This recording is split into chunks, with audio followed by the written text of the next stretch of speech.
everybody needs a gay cheerleader in their life. Yes. I mean, not just like, Alexandrova, but every single player on tour, every man, woman, pets, everybody needs a gay cheerleader in their corner. And I'm really fortunate because I have so many close gay friends.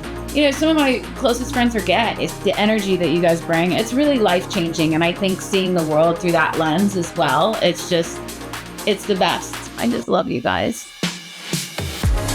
We're back with another episode of The Gay Tennis Podcast. I'm Tony, and today on the pod, we have an icon, a legend, and a gay fan favorite who just happens to be a former top 10 player and Australian Open finalist, Danielle Collins. Welcome to the podcast.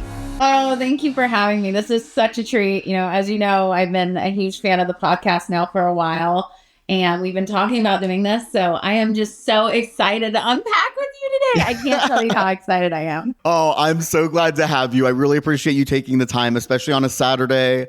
I know it's busy. We're about to head into the hard court season. So thank you so much for taking the time. I really appreciate it.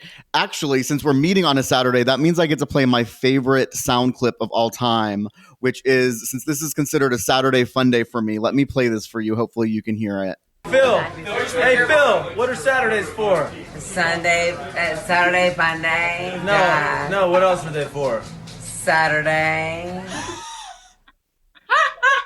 That is someone I've known since 5th grade named Philip, who I'm obsessed with, and he's out of control. That is a very popular meme. But Danielle, we're so excited to have you here. How is your day going? How is it being back in the States? I know you just got back from Wimbledon. I know Quincy's in the room with you. Give us an update on how you're doing. Yeah, I'm doing well. Thank you for asking. I've been struggling a little bit emotionally the last few days because my plans after Wimbledon were originally to stay in Europe and to go to my good friend Caroline Garcia's wedding.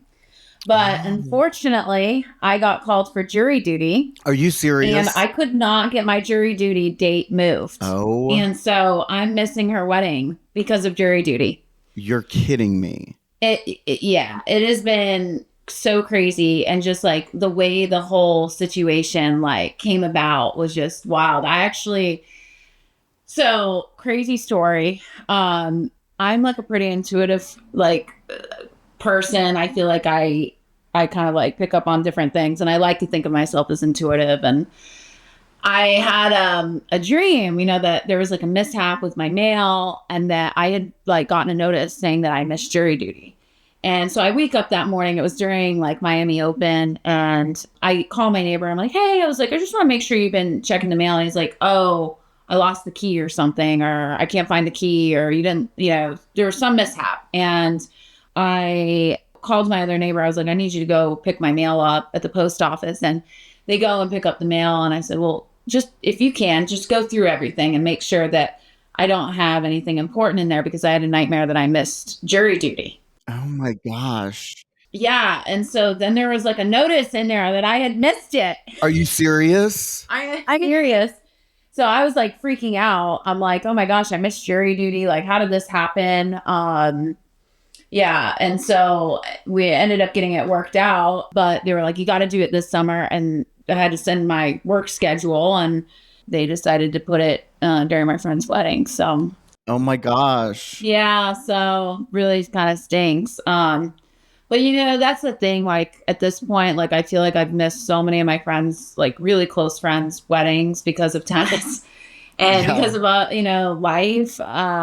You're mostly tennis, but people don't know, like we get some really amazing benefits, like getting to do this and live out like our childhood dreams. But it also comes at a cost, right? And, a lot of times, like our friendships, we're not able to like nurture our friendships the way that, a person that's not traveling 40 weeks out of the year is. And you miss important milestones, baby showers, birthday parties, like all these things. And so I'm kind of used to it at this point, but this one really hurt because Caro's a great friend of mine and someone that I just adore so much. So happy to be home, of course, but then just like bummed I'm missing such an important milestone.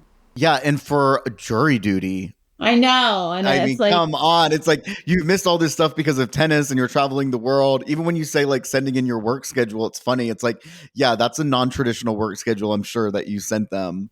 Yeah. But I'm sorry you're missing it. But I am glad that you're rocking this colorful, amazing sweater that you're wearing today because you look good. Oh, I had to do something festive for you guys. So this is it. This is as festive as I could get.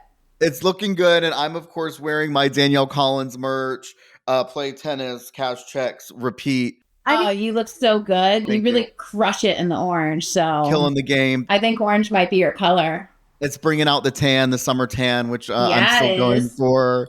Thank you so much again for joining. Really appreciate all of your support. And it's so nice having you on and being able to connect with you. We'll talk about the Roland Garros ticket at some point, but that like truly meant so much to me that you were able to work that out for me. For people who don't know, the day before Roland Garros started, Danielle's working with her team to coordinate so that my gay ass can go get a grounds pass to go see Rafa's ceremony when you have never even met me. Like, that was so sweet. And I genuinely really appreciate it. I had the best day. Oh, you are so welcome. I mean, we very rarely like get the opportunity where we have extra tickets lying around. And for me, like, if I can ever share these amazing experiences with other people, and especially people that truly love the sport and are supportive and bring, you know, positivity to all of our lives. I mean, the amount of times I think I've told you, like, you know, when I've come off the court after having a bad day and I see something that you posted, a meme or something, a clip from the podcast, and I get a good chuckle out of it, it literally makes my day. And so, you know, having people that support the game and all of us as players in a positive way, I just feel like it's the least that I can do. You know, I love people that spread positivity and joy. And I'm so happy I got to share that with you. And you got to have a special moment.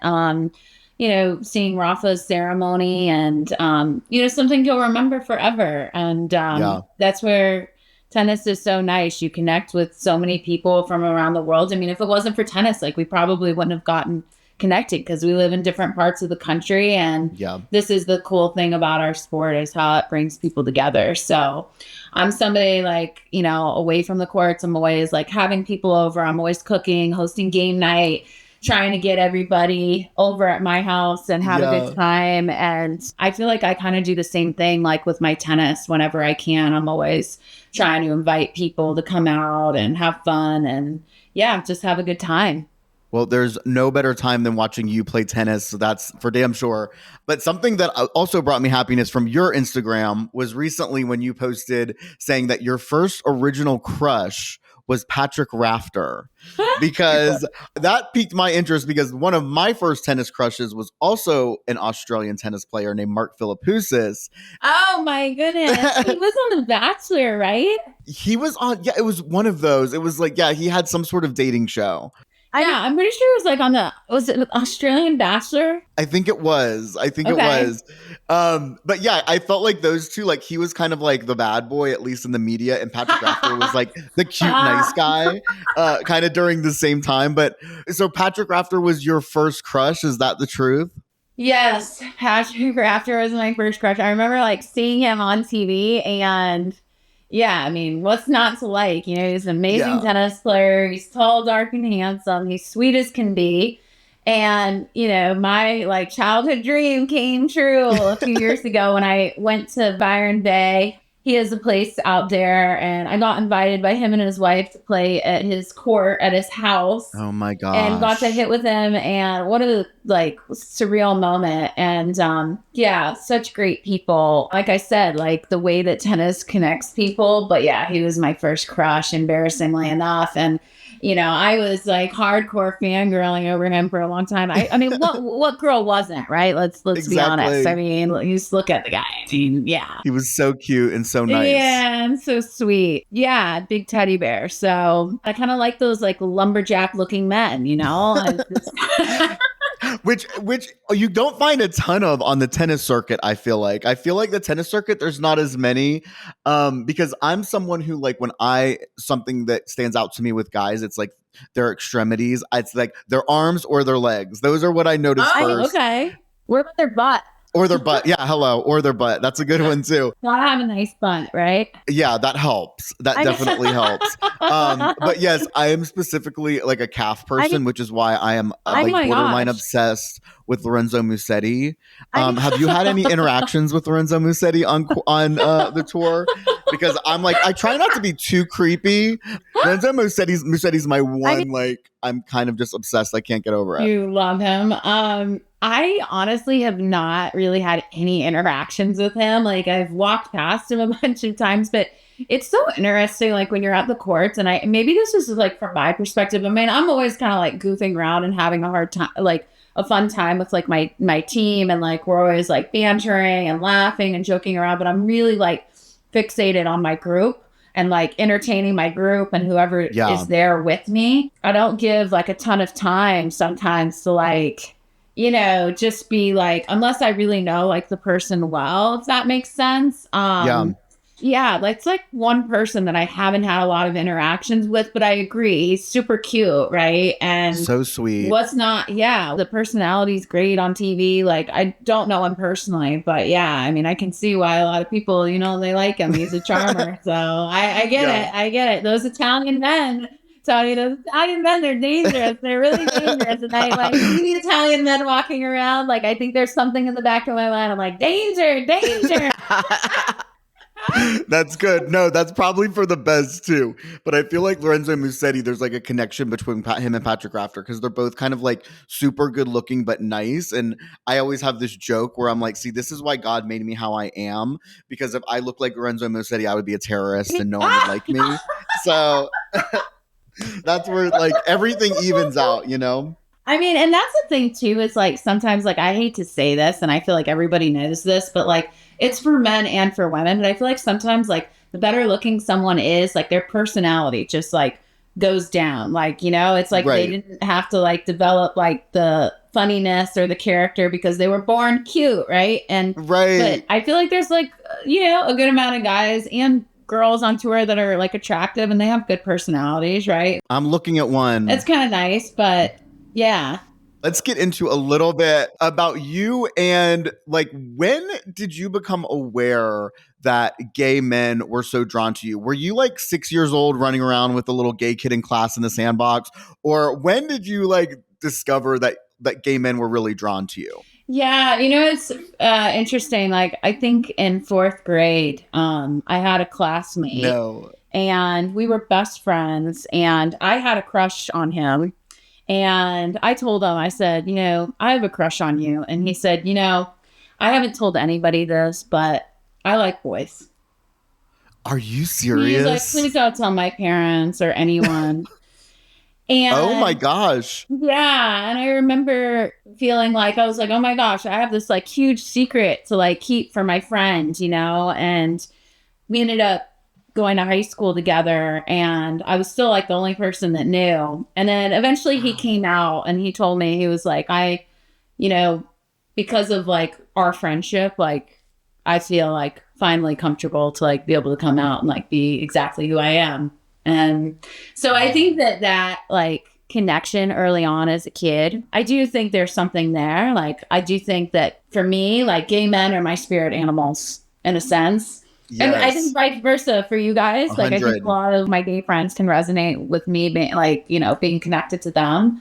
I feel like too, like I have a pretty big personality. I'm very rambunctious, adventurous, outgoing, bubbly, and sassy. You're a bad bitch.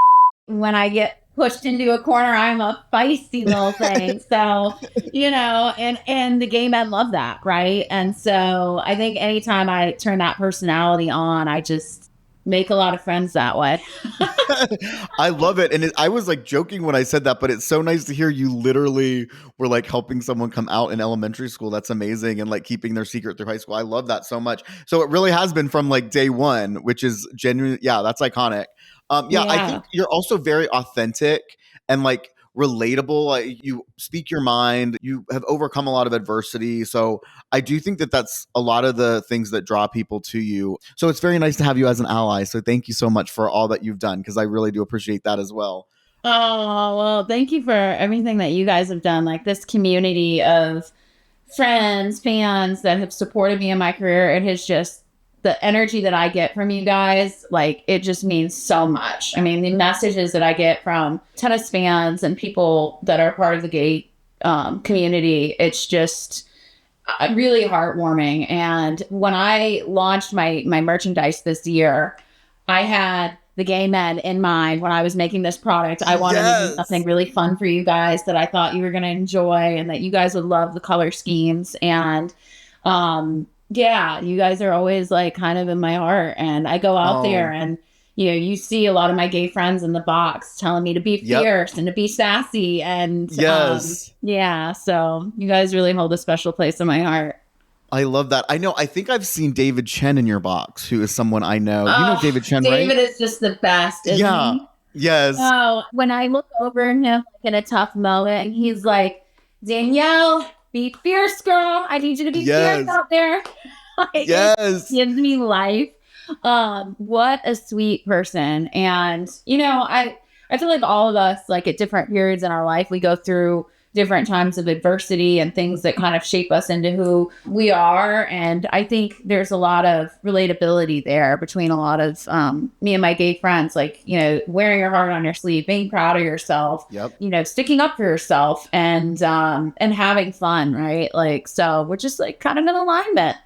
Yeah, it's so true. And I have this running joke on the podcast, and it's kind of a joke and it's kind of not. It's something I was going to bring up to you earlier, or excuse me, later. But let's just go there now. So no big deal. You won the Miami Open last year for a 1,000 title, one of the biggest tournaments on tour. No biggie. And you beat a ton of big players along the way, Rabakina, you know, several others.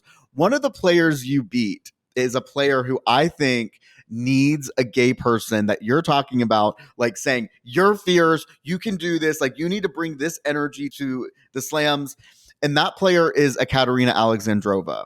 I feel like she has such a good game. It's so strong, so powerful. But in the big matches, I feel like she needs someone who like will tell her, like, you need to pull your hair up in a high pony and get your shit together and just rip it. You know what I mean? Do your model walk out to that service line and dominate. And so anyways, I just laugh that you say that because it's like that's exactly the vibe I think some other players could really use on tour, the one that you're talking about getting from David and others. Yeah. Yeah. I mean, I feel like, let's face it, like, I feel like everybody needs a gay cheerleader in their life. Yes. I mean, not just like, you know, Alexandrova, but every single player on tour, every man, woman, you know, pets, everybody needs a gay cheerleader in their corner. And I'm really fortunate because I have so many close gay friends. And, you know, some of my closest friends are gay. Some of my best friends are gay. And I mean, the energy that you guys bring, it's just, it's really life-changing. And I think seeing the world through that lens as well, it's the best. So I just love you guys. You got to come down to St. Pete. We have a huge gay community in St. Pete. I love St. Pete. I always use St. Pete as like, okay, like you go downtown, like, and if you were able to see St. Pete 15, 20 years ago, and then look at it today at what it is what it is because of the gay community and the people that came in, took these areas that were lower socioeconomic areas. They elevated real estate. They brought in small businesses that are cool, popping, and really created a wonderful sense of community. And I always say, like, when I go to other towns in Florida, I'm like, we need like a gay creative director for this town to bring in a different type of aesthetic to kind of elevate everything that this place has. Like, I say Cocoa Beach, for example. Like, Cocoa Beach, I think could be so cool and so amazing and just such a wonderful place visually. But like, Cocoa Beach needs a gay creative director to come in and elevate some of the real estate. We need an interior designer, a gay interior designer that can help make really important decisions on how we would create a little bit more curb appeal. And I just, so come to St. Pete. We would have so much fun. I will take you to all the poppin' spots, all the coffee shops, I would love to. The amazing restaurants, bars. We would have the best time. I feel like St. Pete is very different from the rest of the state, especially from a community sense. And Florida gets a bad rap for a lot of reasons. And I sometimes like have to lie and when I have conversation with people and tell them I'm not from Florida because there are just like a lot of people that are doing us dirty, you know, with Florida right now. It's, I hear you. It's all good. And I have spent time in St. Pete. I absolutely love it. And we'll take you up on that. We'll have to do a quick trip to St. Pete one day. I actually can drive there. I spent New Year's there a couple of years ago, just as like a last minute trip. And we had the best time. Maybe we're the same area. It was, God, this is how sad it is. I have it based on like the last time UGA won the national championship because they won that night. Oh my gosh. I think it was like 2 or 3 years ago. Tony. No, they just won football national championship a couple of years ago. Oh, really? I don't really follow football, so I wouldn't know. That's okay. This is me trying to this is my heteronormative side coming out. Let it be. I don't follow sports. I follow tennis. I do follow some sports, but I don't follow like football. I don't follow baseball. I follow a little bit of the hockey, but only like if my team is making it to Stanley Cup. Sports doesn't really interest me that much. I know that's going to sound crazy. I like tennis. I love that. I like surfing and I like equestrian, and that's it. That's all I'm interested in. I mean, I've got World Surf League on like all day, every day at my house. That's a sport that I follow the most, but other than that, yeah, I couldn't tell you who won the national championship. I couldn't tell you what teams were in the NBA final. Like, I'm freaking clueless. I love that. Well, and it's interesting because surfing is kind of one-on-one as well. You know, it's like a little bit of a different sport, kind of like tennis. Yeah, I think surfing, there's so many parallels with tennis. And then, like, there's also, like, huge differences, too. Like, you're, playing against nature in a lot of ways. And the stars really have to align, for you to have like these consistent performances. Growing up on the water and like being so connected to the ocean, I feel like I've always gravitated towards that sport just because it's a beautiful sport. And I think those athletes too have something really special inside of them, especially in like big wave surfing. I mean, that fear part of your brain must just not be registering, right? And I just have so much respect for those athletes. It's a beautiful sport. And,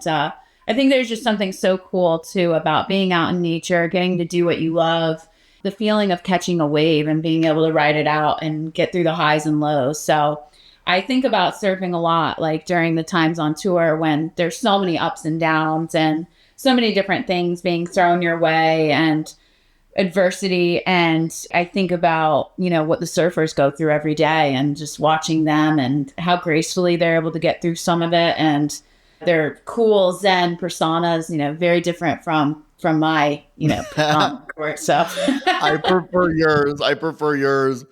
Okay. Speaking of personas, do you have a favorite pop diva like a Gaga, Britney, Whitney Houston? Do you have a favorite? Once people know this, it'll be no surprise why I'm so theatrical on court as a tennis player. But when I was little, I really dreamt of becoming a ballerina and potentially going on Broadway and getting to be in different plays.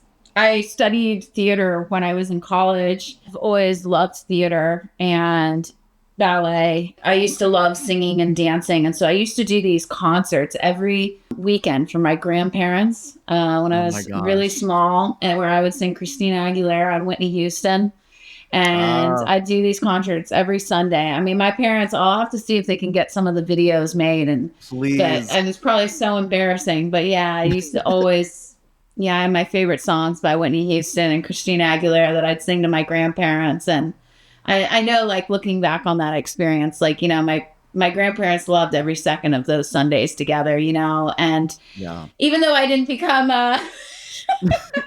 even though I didn't become a singer or you did pretty well for yourself, or doing any plays on Broadway, I feel like my grandparents definitely wouldn't be surprised by my encore demeanor and my theatrics that I put together sometimes.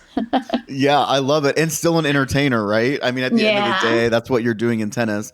When my grandma was getting older, one thing I used to do was call her every Friday night, and I used to record our conversations so that I can pass them along to my niece and nephew because she had so many like stories and stuff.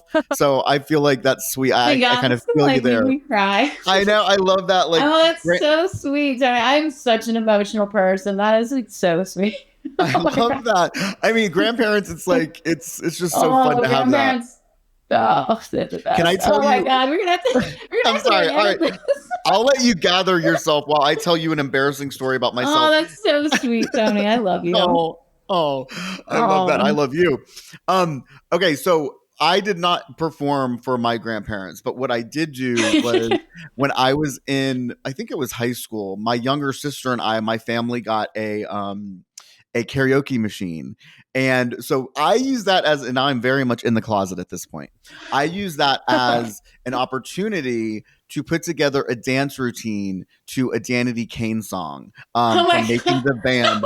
So me and my younger sister put together a choreographed dance to Danity Kane when my family got a karaoke machine. Okay. And they were all shocked when I came out, by the way. I have posted about Danity Kane a couple of times on Instagram, and I've noticed that you have commented. Do you know Danity Kane? I know Danity Kane. I used to listen to them, I think when I was like in middle school and high school. I love Danity Kane, and I love all the posts that you share, and like the throwbacks of their songs. So funny. I love Taylor Swift. I'm a huge Taylor Swift fan. What a literary genius. And the musical composition is obviously so good. But I just feel like Taylor, at this point in her career, she has a song for literally everything. Yes. And I think I can just relate to her so much in so many different periods. I feel like she really just gets me sometimes. That's what she's so good at. She's so good at like finding that.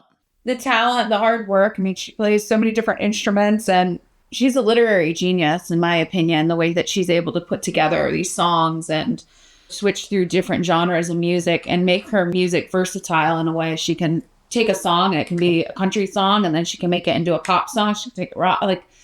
She's something very special as well. So I love Taylor Swift. I'm a huge Shania Twain fan. I feel like Shania Twain is someone that I feel deeply connected to, even though I do not know her. She has endured different health challenges. She has gone through immense amount of personal struggles that she's been able to get through. And I think a lot of that has led to her being such an amazing artist and, creating that spark of creativity.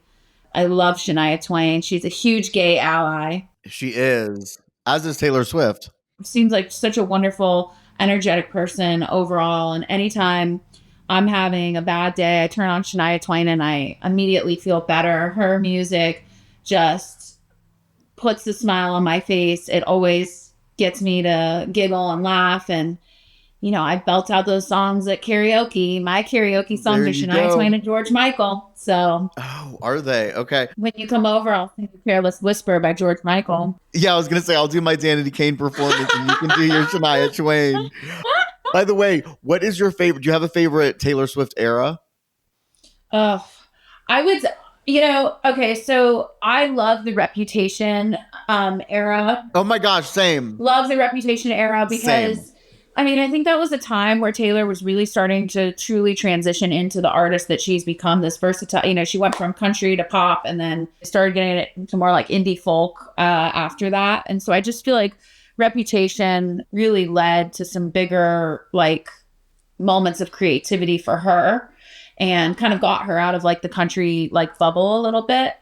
And she didn't win a Grammy that year, which I think is such bullshit. Yeah, no, agreed. I think Reputation era. Some of the songs on that album and just, everything that they put together on that album, I just thought was so worthy of winning. Same. And then the same thing happened with Tortured Poets Department, which is also insane because everything that they worked on that album and the thoughtfulness behind so many of these songs, they were really...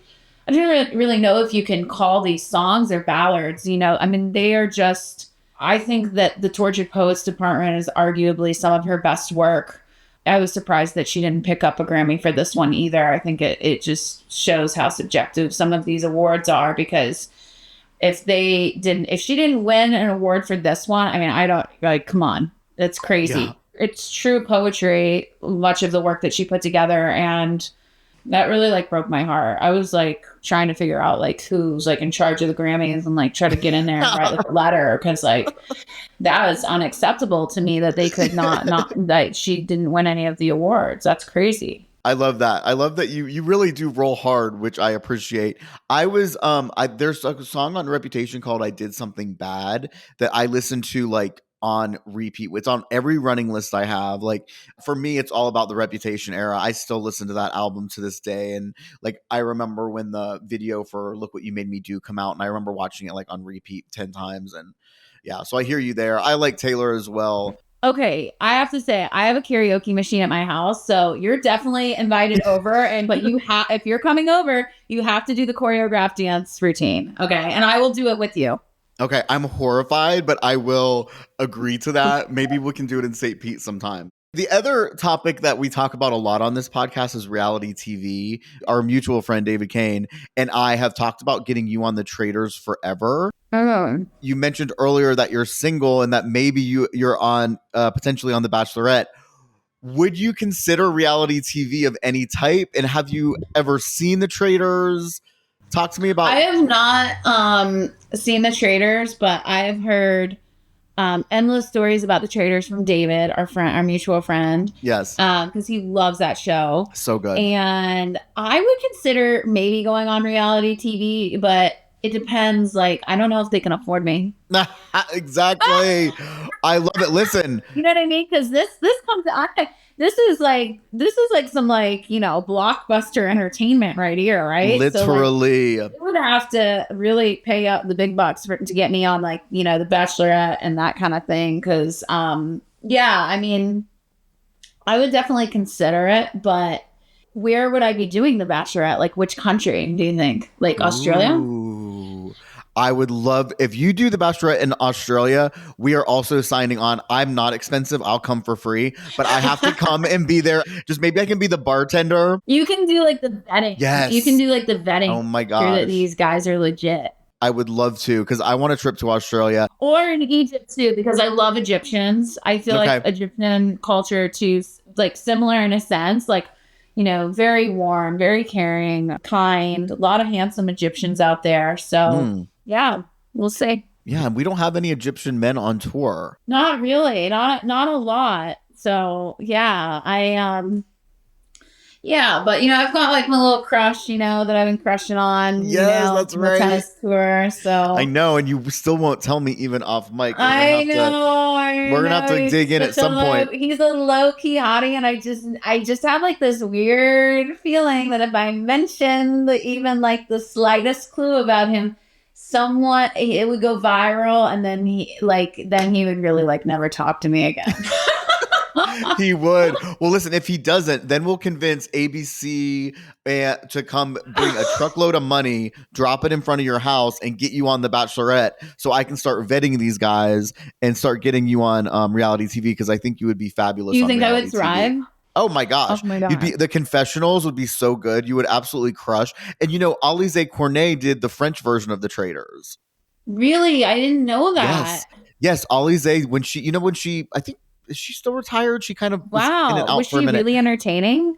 You know, I don't speak French. I'm such a like tragic American, but it was in French. So I know she did make it pretty far though. So there is a connection to tennis and the Traitors. And if you haven't, I mean, David and I come on here and talk about Traitors all the time, but look into it when it comes out there. The next season, I think, starts like in January. It's just good, fun reality TV. It's not too serious. Have you been like watching any TV shows? You know, I haven't been watching a ton of TV. What have I been watching? Usually I watch Hacks. I'm a big Bravo person, so I've been watching some reality TV. You know what I've been watching is a lot of old school Real Housewives of New York City.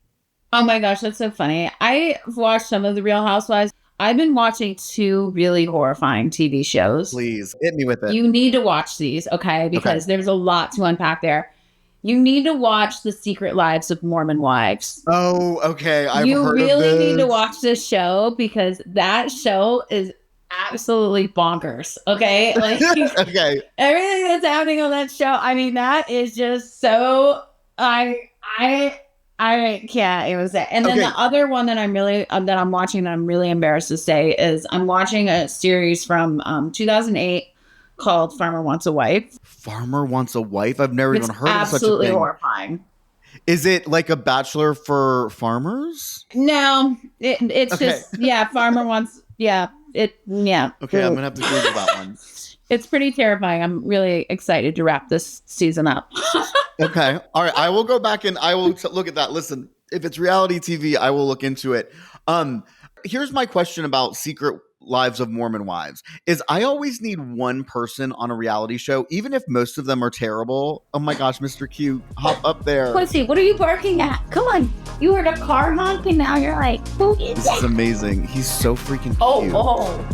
He wants to look out. Oh, He's mad now. you're mad. He heard something outside and he's like, let me check and see what's He's not the most happening. intimidating dog I've ever seen, which is a compliment. He's a flu. Yeah, he's sweet. No, my question though about Secret Wives of Mormon Wives is there anyone to cheer for? Do you like any of the characters? I need someone to kind of latch on to.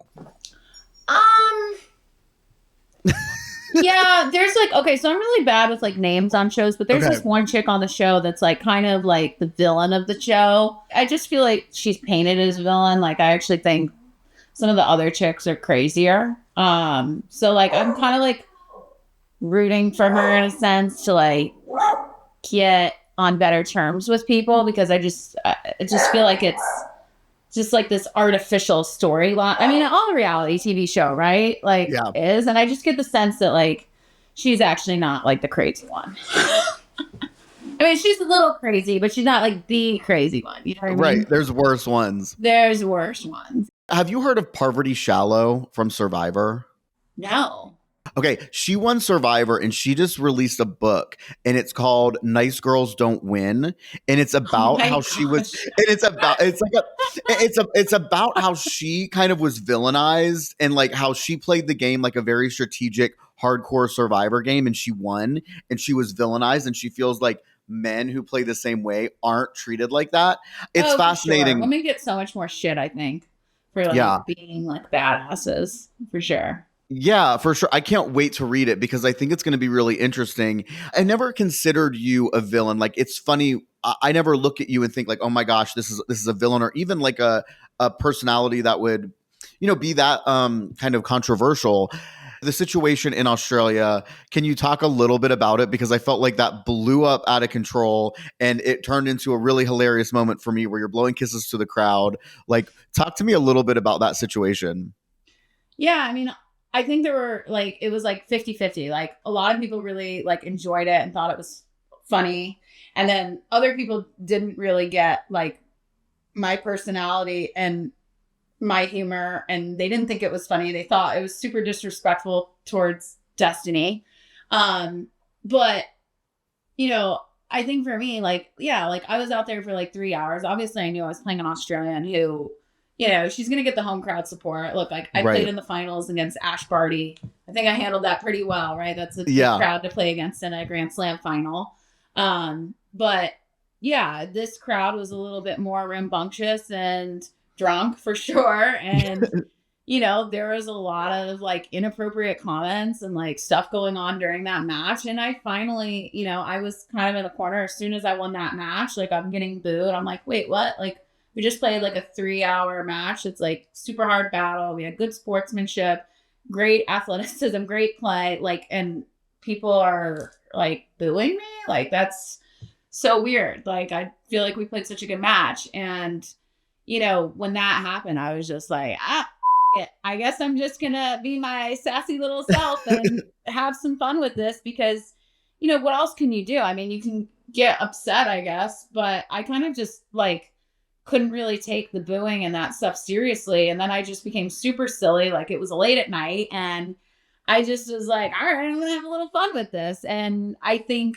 all my friends on tour, most of the people on tour, like the next day, like came up to me and they're like, you're crazy. You're so like, you're like so funny. You're like, it was hilarious. Laugh about it. And like people were imitating me and mocking me as I was like in the dining hall and in the locker room.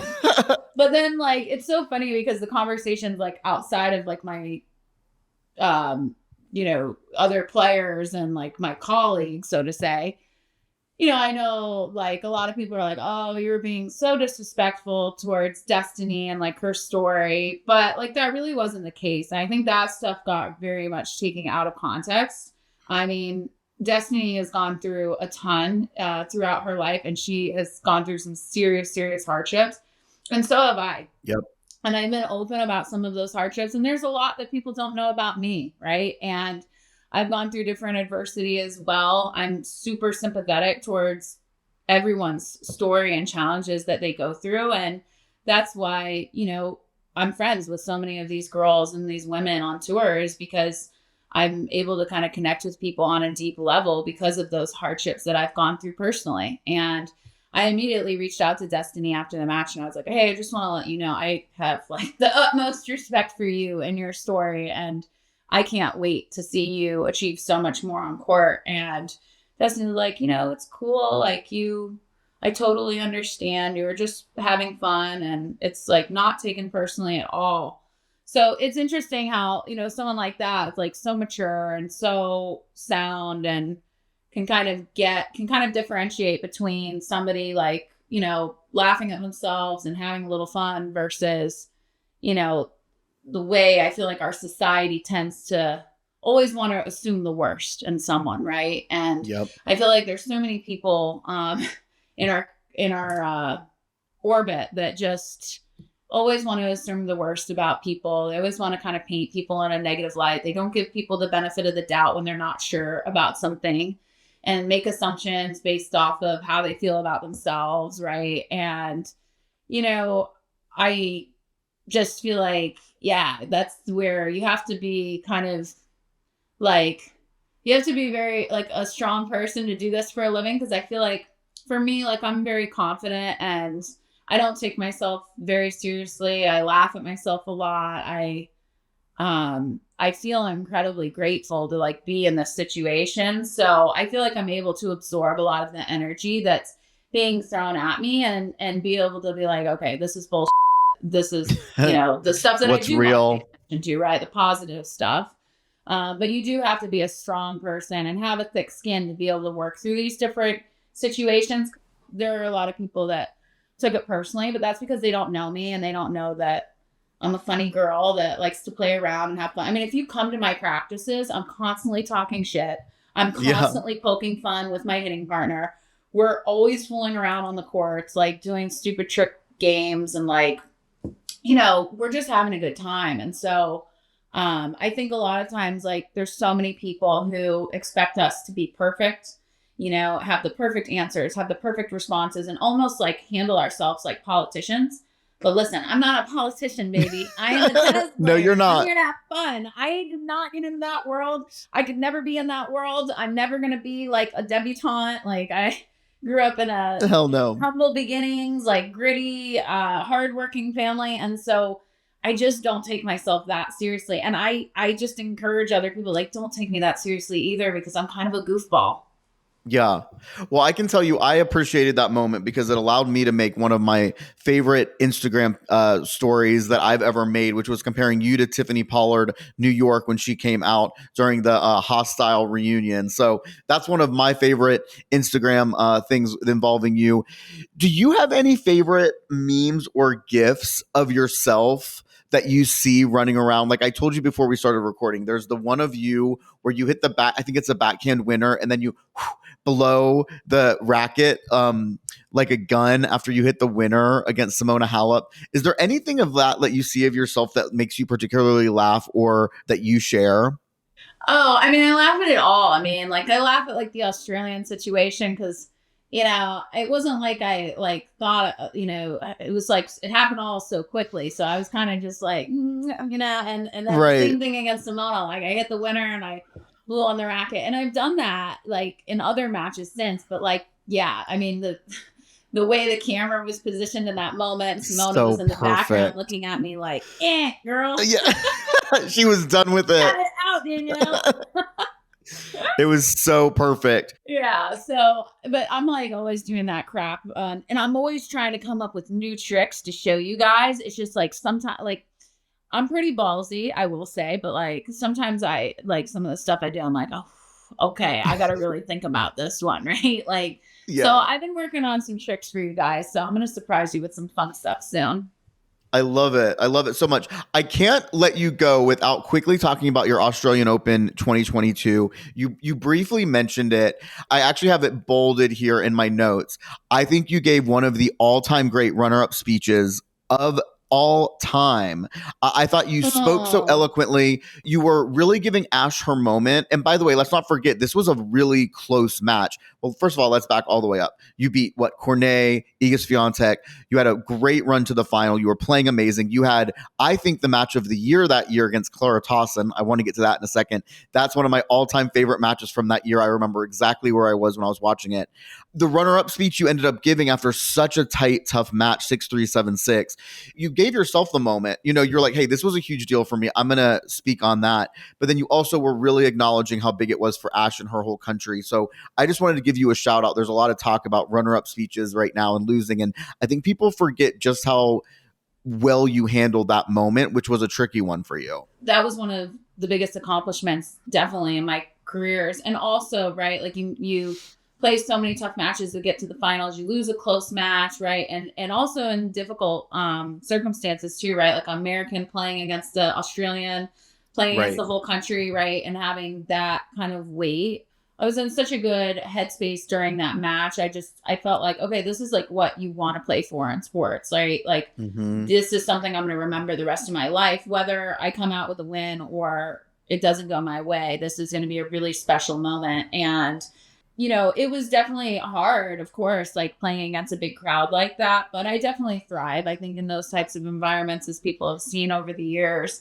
When I lost the match, I was obviously disappointed. I had opportunities to win the second set, and things could have probably gone my way if things worked out a little bit differently. But at the end of the day, I felt like I had such a good tournament. I mean, I had gone from having COVID right before the tournament started and I had a quarantine for 14 days. We didn't even think I was going to make it to Australia to play in the event. Oh my gosh. And I am so glad that I made it to the finals, because the next 8 months of that period of my career were so difficult for me. I ended up getting, I had a reactivation of mononucleosis right after the finals. I think it was partly too because I was sick, and then I ended up coming back so quickly. I didn't really have adequate preparation going into the Australian Open. I played some of my best tennis, I think, because I was so well rested. But yeah, I mean, your body, like when you're that sick and then you play like 14 days, and I was playing singles and doubles, having all different types of symptoms going on. And a month or two later, after I recovered from mono, I had a bulging disc in my neck. 2022 was such a difficult year for me. So to be able to have that memory, like and something so positive, meant so much to me. And when I lost the match, I kind of just, was thinking, oh, this is a great, like, yeah, it didn't go my way, but this is such a special moment for Ash, but it's also a special moment for me and my family and my friends and the people that have been there for me and that have supported me. And one thing about me is that if I'm ever in a situation where I need to deliver a speech, just know I'm never going to have something typed out. Right. I'm never going to read off of a script. I'm just going to kind of speak from my heart and just whatever's going through my brain. And yeah, I was just, kind of embracing the moment. I mean, I know there's been a lot of conversation around different, finalist speeches, like, Coco and Sabalenka. But you have to remember too, like, these athletes, we go through so much that people don't see, right? And Arena, is number one player in the world, and she has a big target on her back. There's a lot of pressure, when you're the number one player in the world, to consistently perform. Expectations from sponsors, expectations you put on yourself. It is an enormous amount of pressure that is very difficult for people to understand. And look, they played a 3.5 hour match. They battled. That match was one of the best matches, final matches that we probably ever seen on tour. And, it didn't go her way. And I honestly, at the end of the day, I think Arena was really freaking tired, and I think she just needed a nap. And she was just trying to talk about, genuinely, like, where her head was at. And she was working through some different things. And I think it was incredibly honest, of what was going on through her mind. And, sometimes our mind has good things and sometimes our mind has things that, it's like, okay. And Coco's response to everything that Arena said says everything. I think we all know where her heart is and we all respect her as the player that she is. And, people aren't going to be perfect all the time. People need to be more understanding about that. We're all just people at the end of the day. And we say good stuff. We say stuff that we regret, right? Like we're just people. Like we're not robots. And right. I just think there's so much that people can learn from that situation and how it was handled on Arena's behalf and how she addressed it afterwards and also how Coco responded to it. It's just such a beautiful moment. I'm really proud that I get to work with such cool women and people who are good people and wear their hearts on their sleeves, I love that. Okay, we're coming up on an hour, and I told you I'd keep it to an hour, so I'm going to do some quick fire questions before I let you go, okay? You can, if you need to go a little longer, so you don't. I have nothing going on tonight except packing. No, you're fine. I'll make it quick. I'll just run through a few of my my other questions. Okay, if you were to go to a drag brunch, what 3 other players on tour would you bring with you? If I was going to go to a drag brunch, the 3 other players that I would bring with me are Dasha, who would be fun, Bethany. She seems fun. And Des. Oh, I love Des. And I loved watching you and Des play doubles in Charleston.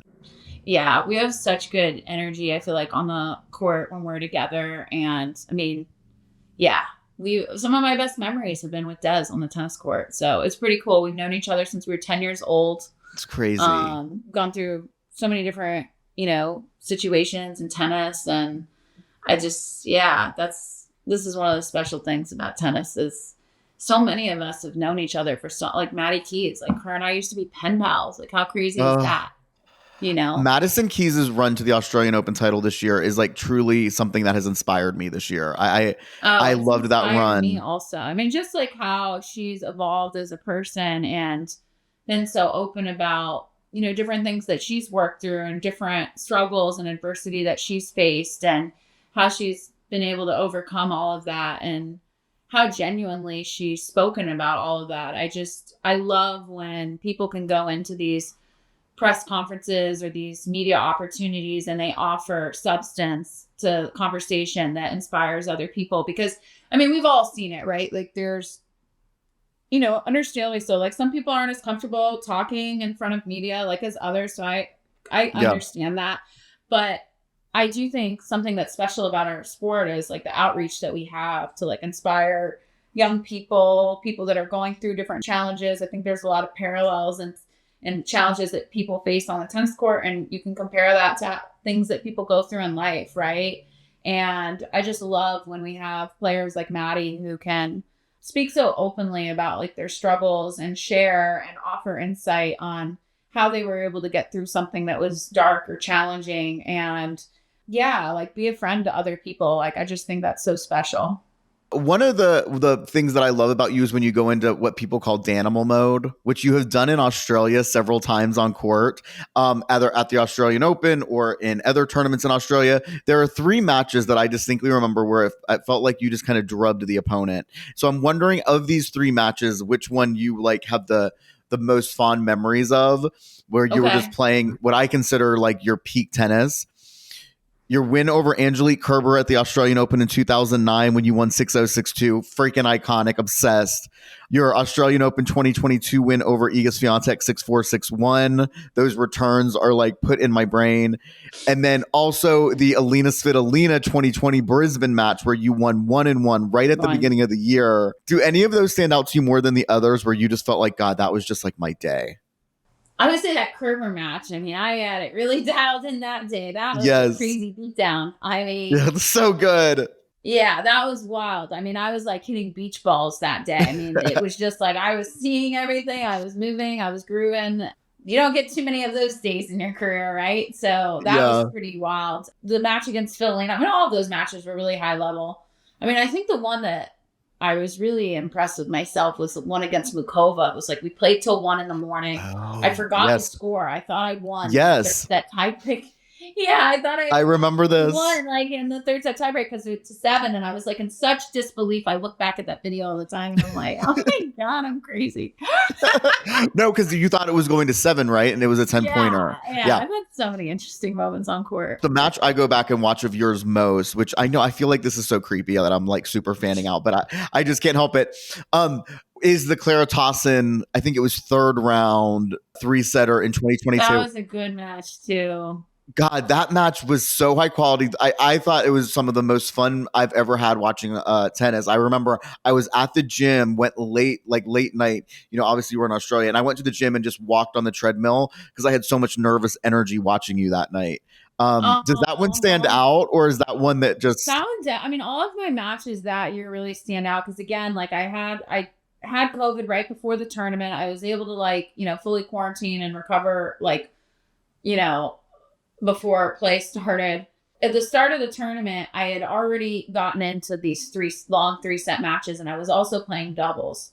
Yeah. And I was having terrible muscle spasms the entire tournament in my back. It was the worst back pain I've ever, I mean, I could almost cry talking about how awful this experience was. And so, gosh, let me pull this up real quick. Let me just refresh my memory on, oh no, my phone died. I'm That's just okay. refresh my memory on who exactly I played in those first rounds. But I remember I had to play, you know, doubles on 2 of those days on the same day. And when you're having like back pain and these muscle spasms, I wasn't sleeping at night. I was only getting like 3 hours of sleep because I couldn't sleep. I was in so much pain. Yeah. And I remember like, I think it was against Towson. I was standing up on one of the changeovers. I'm like, am I going to feel like this for the rest of my life? Like, it was just awful. Yeah. Like, I mean, I was playing You such were. a good match, and all I could think of was, I was just like, oh my God, am I going to like, is this back pain ever going to go away? Like, am I stuck like this for the rest of my life? You know, it's like the fear that I had and the pain that I was experiencing was so awful. And I was somehow like able to play my best tennis. And so now whenever I have any level of excruciating pain or illness, I'm like, this is my time because Yes. it's almost like I want to have like some real adversity thrown my way because I know that I, you know, in some weird way, like I can somehow figure out how to play my best tennis in those moments, which is just so strange to me. But yeah. I love it. Well, like I said, we've gone a little over. I am so grateful for you being so generous with your time. 2 more We quick didn't talk questions. about my actress. Oh yeah. Okay. Let's do it now, please. Listen, I'm not trying to kick you out. I don't want to. I feel bad keeping you so long. Let's talk about it. Who's your It actress? was perfect for our viewers. That's right. That's right. Who is the actress you ran into that you love so much? Oh my gosh. I ran into Jessica Chastain on a JetBlue flight coming back from London. And I'm never going to be like one of those people that's like, oh my God, take a picture with me. Not that anything's wrong with that, but I know that feeling of like, you know, and so I saw her, Right. and she had like her hair covered and she was with her children. And I went up to her. I was like, you are just something so special. I have to say, and your talent and, you know, beauty on the inside has just brought me so much joy. So I just have to tell you how amazing of a person I think you are. She's like, I really appreciate that. Oh, You know, Jessica is someone that has dealt with loss and a lot of pain, I think, in her personal life at different times. And she's someone that I look up to because she's able to endure and get through those moments and bring out some of her best art on screen. She's a versatile actress that can play any role. And I have loved every film that she's been a part of. I think she does an incredible job when she accepts these roles at really understanding all the ins and outs that go into making these films what they are. And she really only takes on projects that are the highest level, right? And Yeah. you can tell that she's very methodical in her approach and how she enters into these roles, and her commitment to understanding the different personalities of the people that she's playing. And you see that passion, you know, through her acting. And she's just someone also too that I appreciate so much. She went to college, she studied at Juilliard, and I have so much respect for anybody who goes to college and chooses to take that path and really study what it is they're passionate about to make them into like the best that they can be. I just think she's an incredible actress, but also an incredible person. So she's my favorite. I love that. I love Jessica Chastain too. Ever since The Help. Maybe that's the thing. She's doing the actress. You're doing like the tennis entertaining. Maybe there's some way y'all can work together at some point. Yeah. I don't know how she could maybe play you in a movie or something at some point. Gosh. I don't know if we have much of a resemblance, but you know, my good friend Allison Risk. I mean, she was just so beautiful inside and out. And Jessica really reminds me, like when I was talking to her, she reminds me so much of Allie. And I've always said that in different roles that Jessica plays. Like I see so much of Allie's like facial expressions and her mannerisms, and they're both true beauties inside and out. I love them. She might be a fun one to bring to a drag brunch. I saw a picture that you posted recently of y'all in wigs. It's really fun. 100%. Didn't you have wigs on like in New Orleans or something? Bring 3 friends from the tour to a drag brunch. I would have to bring like 10 of the girls. I know. Homo, and then they would be mad at me. That's okay. We'll cause a little bit of friction here on the podcast. That's all good. Yeah. I had an episode, one of my favorite episodes we did with an astrologist and friend of mine named Lars at Lars Stars that I know you commented on. You remember, I know you are into astrology a little bit. I asked you when we were off mic how Sagittarius, which is your sign, interact with Leos. And you said we're good to be friends, which I appreciate. We are very compatible.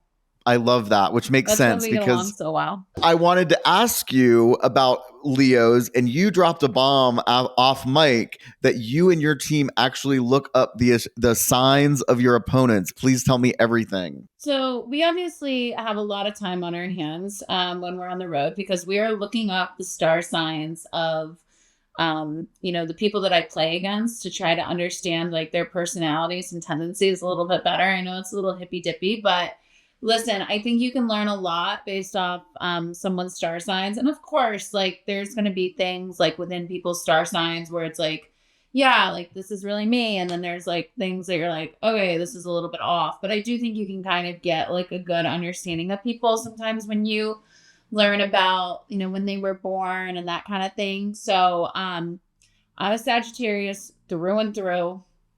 I am not only a Sagittarius, I'm a rising Sagittarius. And I just feel so true to my sign really in every way. And, you guys probably saw me do the Archer on the court. Yes. I feel like at this point, it's kind of a big part of my identity. And every day from the time we wake up, like the last couple of weeks with my coach, Bonnie and Adham, when we get in the car and we have these drives to the courts, I start our day by reading everybody's horoscope.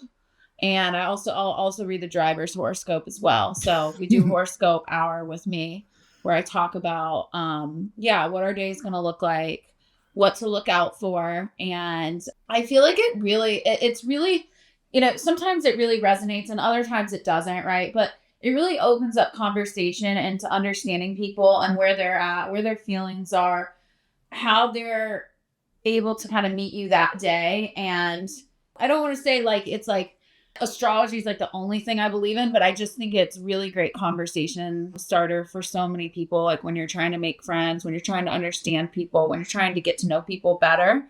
And it just offers really good food for thought. So it's a big part of like what I talk about on a daily basis. And I feel like I know all of my close friends' star signs. And yeah, I read into it a lot because I do think there's some truth to it. Is there a sign like when you see that you're playing another Sagittarius, is there like a vibe you get like, okay, I'm going to know her better? I feel like Yeah, and it's like, okay, so Coco Vandaway is also a Sagittarius. Okay. And so I feel like I understand her so much because, and we relate to each other a lot, like our energy because of that.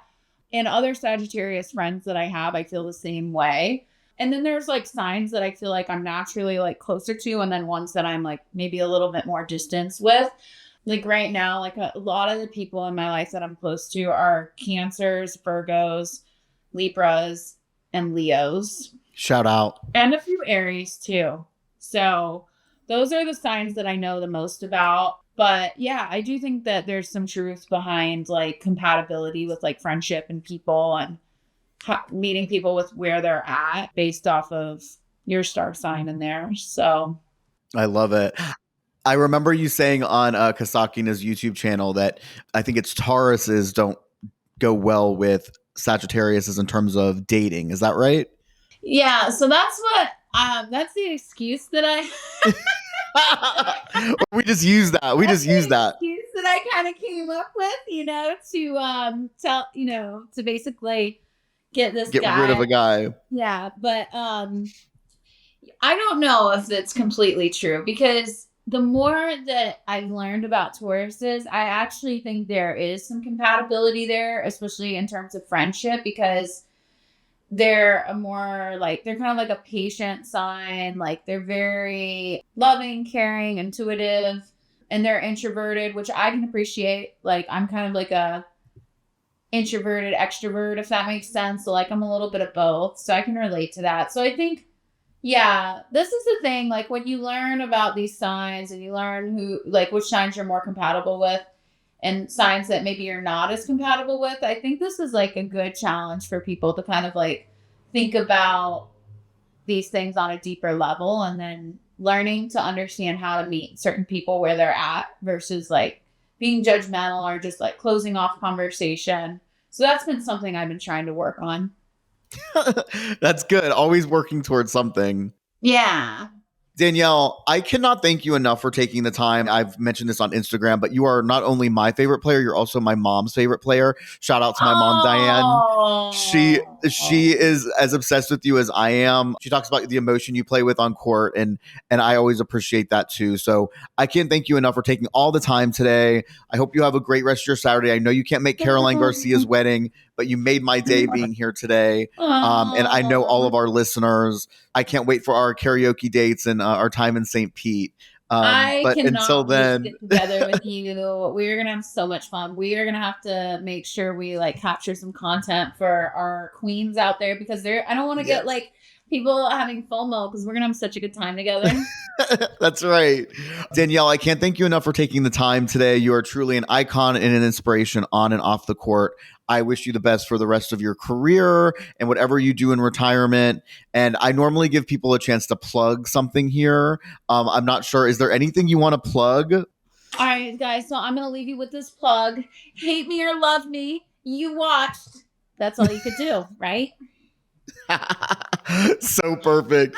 Thank you so much, Danielle. That will do it for this. From Pete Weber, the bowler. So yeah, I can't take credit for that one, but yeah, I needed to have my Pete Weber moment. It's so perfect and perfect for this episode. Thank you so much, Danielle. I really appreciate the time. Thank you so much. I really hope we can see you like at a tournament sometime. Are you going to come to any of the U.S. tournaments this year? I'm trying to come to the U.S. Open, but that's probably the only one I'm going to be able to make it to. I've been traveling so much, as you know. Well, if I have like any activations going on, Thank you so much. You're the absolute best. I just can't. Thank I can't you say so it much. enough. Your energy is I've had the so best time. good. Your memes that you're like putting up on everything that you're doing, like I just love. I mean, I can't tell you how many times we reference Gay Tennis Pod like on the daily, like in our chat. Like we're always going back and forth with different things that you're posting and getting so many good laughs. I mean, you just bring so much joy to our lives. So thank you for being exactly who you are.